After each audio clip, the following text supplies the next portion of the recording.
देखिए, अवैध कब्ज़ा कैसे हटवाएँ आप और लाखों रुपए का मुआवज़ा भी ले सकते हैं।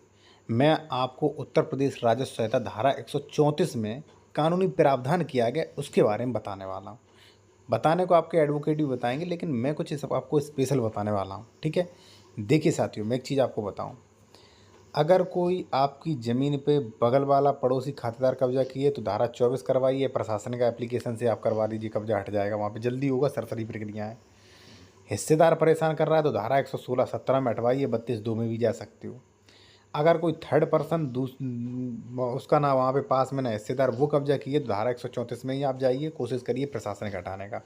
ठीक है, प्रशासनिक आप एक एप्लीकेशन लिखिए और हटवाइए आप।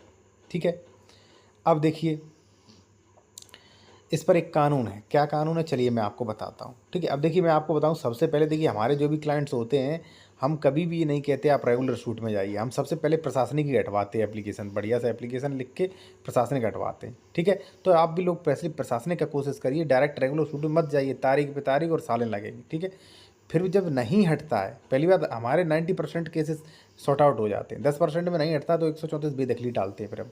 ठीक है, अब देखिए यहाँ पे क्या लिखा है, बिना हक के भूमि के अध्यासी व्यक्तियों की बेदखली, यानी कि बिना अधिकार के, ना वो सह खातेदारक है ना पड़ोसी सह खातेदारक है, वो ये तो क्या नहीं कह सकते कि भाई हमारा यहाँ तक है, वो है ही नहीं उनका।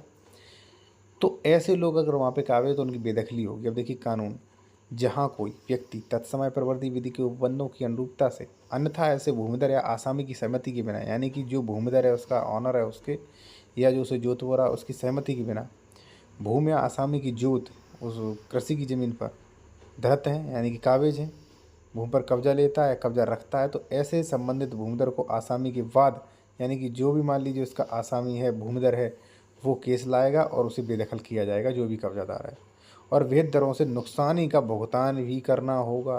देखिए क्या लिखा है, देख लीजिए आप खुद स्पष्ट, भुगतान करना होगा भाई। ठीक है ना, जितना अब भुगतान जो भी मान लीजिए आपका, मान लीजिए 1 लाख का ज़मीन है तो 5,000 रुपये प्रति साल के हिसाब से भुगतान करना होगा।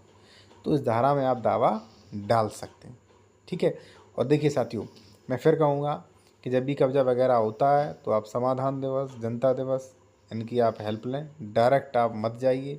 एडवोकेट ज़्यादातर वो उन्होंने दावा लिख दिया, 5,000 रुपये ले लिए, 10,000 रुपये ले लिए।